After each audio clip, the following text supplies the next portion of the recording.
بسم اللہ الرحمن الرحیم۔ محاضرات سیرت عظیم دانشور عالم و محقق ڈاکٹر محمود احمد غازی صاحب، سابق وائس چانسلر عالمی اسلامی یونیورسٹی اسلام آباد کے علم سیرت نبی صلی اللہ علیہ وسلم کے موضوع پر دیے ہوئے 12 خطبات اہل بچت کے ویب سائٹ تکلیف.com اور urduaudio.com میں پیش کیے جا رہے ہیں۔ سماعت فرمائیے اس سلسلے کا 8واں خطبہ۔ بسم اللہ الرحمن الرحیم، نحمدہ و نصلی علی رسولہ الکریم وعلی آلہ واصحابہ اجمعین۔ محترم جناب پروفیسر عبدالجبار شاکر صدر جلسہ، محترم جناب ڈاکٹر احسن زمان سربراہ ادارہ ثقافت اسلامی، برادران محترم، خواہران مکرم، آج کی گفتگو کا عنوان ہے ریاست مدینہ، معاشرت و معیشت۔ ریاست مدینہ پر یہ گفتگو گزشتہ ہفتے پیش کی جانے والی گفتگو کا ایک حصہ یا تتمہ ہے۔ کچھ چیزیں جو پچھلی گفتگو میں اس موضوع پر عرض کی گئی تھیں ان کو آج دہرانے کی ضرورت نہیں ہے۔ آج ریاست مدینہ کے دو بڑے پہلوؤں پر بعض گزارشات پیش کرنا مقصود ہے۔ مدینہ منورہ میں معاشرت اور اس سے متعلق چند مسائل، پھر مدینہ منورہ میں بعض انتظامی شعبہ جات، خاص طور پر وہ شعبہ جات جن کا تعلق مدینہ منورہ کی معیشت سے تھا۔ مدینہ منورہ کی قبل ہجرت زندگی کے بارے میں مختصر طور پر اشارہ کیا گیا تھا کہ یہ ایک چھوٹا سا نخلستان تھا جو جزیرہ عرب کے وسیع ریگستان اور پہاڑی سلسلے کے درمیان واقع تھا۔ حجاز اور تہامہ جو مغربی عرب کے دو بڑے اہم صوبے ہیں، یہ عموماً پہاڑی اور ریگستانی علاقے پر مشتمل ہے۔ اس پہاڑی اور ریگستانی علاقے میں جا بجا چھوٹے چھوٹے نخلستان پائے جاتے ہیں، جن میں ایک بڑا نخلستان وہ تھا جس کو بعد میں مدینہ النبی اور دار الہجرت ہونے کا شرف حاصل ہوا۔ یہ ایک ایسے خطے میں واقع ہے جہاں ایک طویل زمانے سے لاوے کی چٹانیں وقتاً فوقتاً پھٹتی رہی ہے۔ حضور علیہ الصلوۃ والسلام کی ہجرت سے کچھ سال پہلے، غالباً 10 یا 12 سال پہلے بھی وہاں لاوے کی بعض چٹانیں پھٹی تھیں، اور آج تک ان لاوے کی چٹانوں کے اثرات مدینہ منورہ جانے والے کو نظر آتے ہیں۔ یہ لاوے کی چٹانیں وہ ہیں جن کو عربی میں لاوا کہا جاتا ہے، یا تو لاوا لاوے سے نکلا ہوگا یا لاوا سے ماخوذ ہوگا، اس کی مجھے تحقیق نہیں، لیکن عربی زبان میں لاوے کی ان چٹانوں کو لاوا کہا جاتا ہے۔ اور ایک مشہور حدیث میں حضور صلی اللہ علیہ وسلم نے فرمایا کہ جس طرح ابراہیم نے علیہ الصلوۃ والسلام بیت اللہ کے قرب جوار کو حرم قرار دیا تھا، اسی طرح میں مدینے کو حرم قرار دیتا ہوں۔ پھر آپ نے حرم کی جو حدود بیان فرمائی، اس میں آپ نے فرمایا ما بین لابتئی المدینہ، مدینے کے دونوں لابوں کے درمیان کی سرزمین کو میں مقدس اور حرم قرار دیتا ہوں۔ یہ لابا کب پھٹا تھا، کب سے پھٹنا شروع ہوا، اس کے بارے میں بہت سے مورخین نے تفصیل سے بیان کیا ہے، اور علامہ تمہودی نے وفاء الوفا میں اس لابے کے بارے میں خاصی معلومات دی ہے۔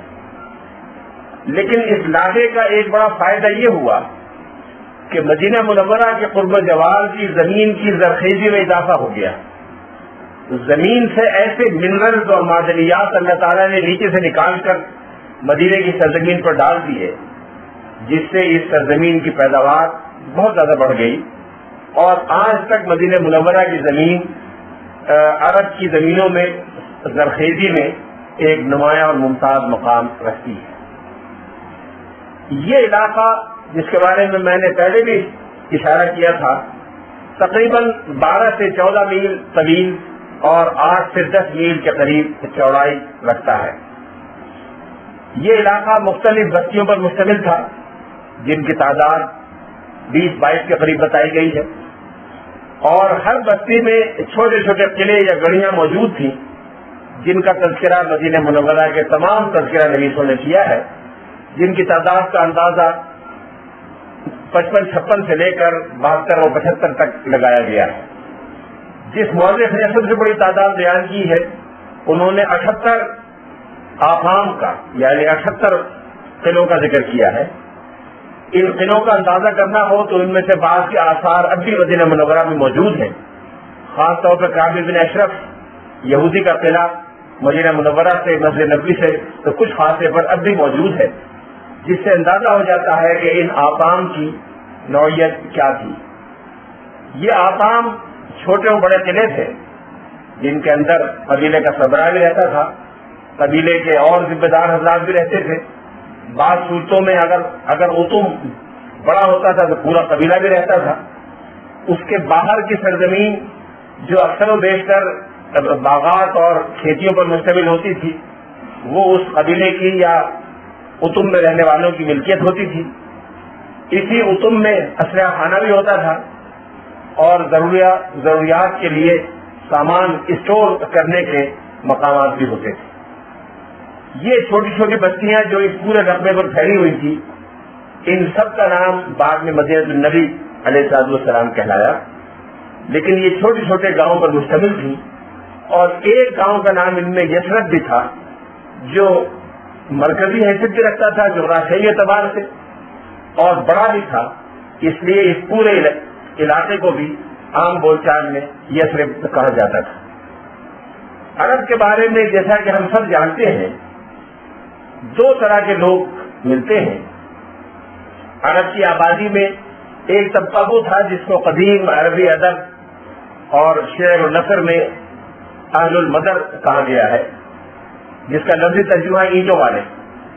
اینٹوں والوں سے مراد وہ عرب لوگ ہیں جو سیٹلڈ بستیوں میں آباد تھے، مثلا مکہ مکرمہ، طائف، مدینہ منورہ، خیبر، فدق۔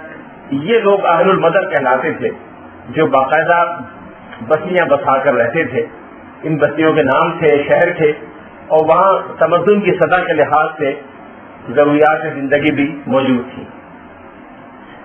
اس کے برعکس آبادی کا ایک بہت بڑا حصہ وہ تھا جس کو اہل الوبر کہا جاتا تھا، جس کے لفظی معنی اون والے۔ اون والے سے مراد خیموں میں رہنے والے وہ خانہ بدوش لوگ ہیں جو اونٹ کے بالوں سے، اونٹ کی کھال پر اگنے والے اون سے خیمے بناتے تھے۔ یہ وہ خیمے ہوتے تھے جو موسم کی شدت سے بھی محفوظ رکھتے تھے، یا تو اونٹ کی کھال میں کوئی ایبزارب کرنے کی صلاحیت ہے کہ وہ گرمی اور سردی کو اپنے اندر سمو لیتی ہوگی، یا کسی وجہ سے اونٹ کی کھال اور اونٹ کے اون سے خیمے بنائے جاتے تھے۔ عمدہ قسم کے خیمے عمدہ اونٹ کی عمدہ کھال سے بنائے جاتے تھے، اور جب خاص طور پر کسی بڑے محترم انسان کے لیے یا کسی معزز انسان کے لیے خیمہ لگایا جاتا تھا، اس کے بارے میں تذکرہ ملتا ہے اقیمت علیہ قبۃ من عدم، سرخ خال کا ایک خوبصورت قبہ اس کے لیے لگایا گیا۔ یہ بھی اونٹ کی کھال سے بنایا جاتا تھا۔ یہ لوگ اہل وبر کہلاتے تھے۔ اہل وبر میں کچھ لوگ تو وہ تھے کہ جو یوں تو خانہ بدوش تھے، لیکن ان کا علاقہ متعین تھا، متعین علاقے میں خانہ بدوشی کرتے تھے، اور جہاں پانی کے ذخائر دستیاب ہوتے تھے وہاں جا کر بس جاتے تھے، اور جب پانی کے ذخائر ختم ہو جاتے تھے تو کسی اور جگہ چلے جایا کرتے تھے۔ کچھ تھوڑے سے لوگ وہ بھی تھے جن کا علاقہ بھی متعین نہیں تھا اور وہ پورے جزیرہ عرب میں پھرتے رہتے تھے۔ ان میں سے بعض قبائل وقتاً فوقتاً شام اور عراق میں بھی جا کے آباد ہوئے۔ چنانچہ شام اور عراق میں آج تک عربی النسل قبائل اور آبادیاں موجود ہیں اور ان کے اثرات بھی موجود ہیں۔ یہ سب اہل الوبر کہلاتے تھے۔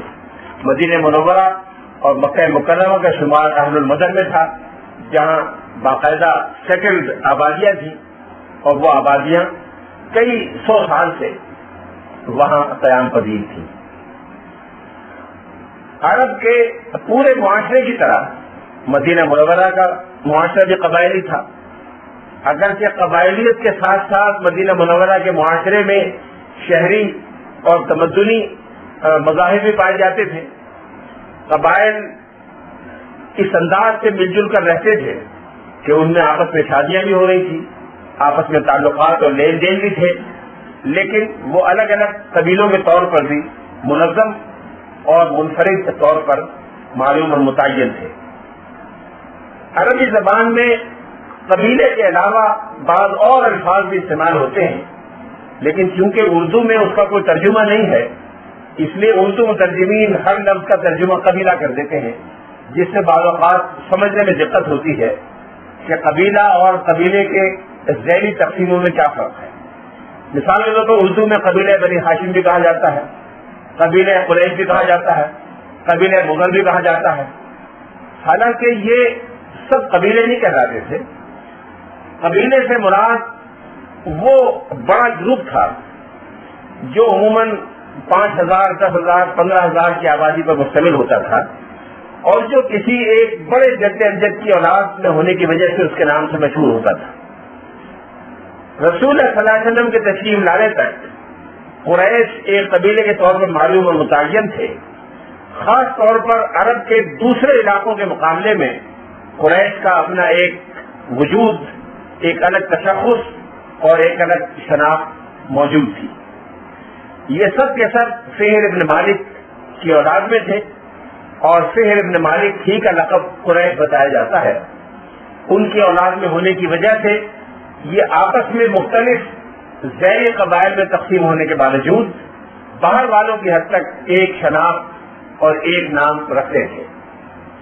قبیلے کے بعد اس کی دوسری تقسیم عشیرہ کے لحاظ سے ہوتی تھی، جو عموماً 1,000 2,000 سے 3,000 افراد تک مشتمل ہوتی تھی۔ ایک بڑے قبیلے کے مختلف خاندان جو کسی جد امجد کی اولاد میں ہو، مثال کے طور پر رسول اللہ صلی اللہ علیہ وسلم کے زمانے میں قریش میں وہ لوگ جو قصی کی اولاد میں تھے یا قصی کے بیٹوں کی اولاد میں تھے، وہ الگ الگ عشیرہ کے طور پر مشہور و معلوم تھے۔ عشیرہ کے بعد ایک بطن ہوتا تھا جو بعض صورتوں میں ایک دادا کی اولاد یا ایک پر دادا کی اولاد کو کہا جاتا تھا۔ بنی ہاشم ایک بطن تھا جو قریش کے بہت سے بطون میں سے ایک تھا۔ رسول اللہ صلی اللہ علیہ وسلم کے جد امجد جناب ہاشم ابن عبد مناف اپنی غیر معمولی شہرت، غیر معمولی شخصیت اور غیر معمولی احترام کی وجہ سے ایک وطن کے جد امجد قرار پائے، اگرچہ وہ بہت کم سنی میں انتقال فرما گئے، غالباً 27 28 سال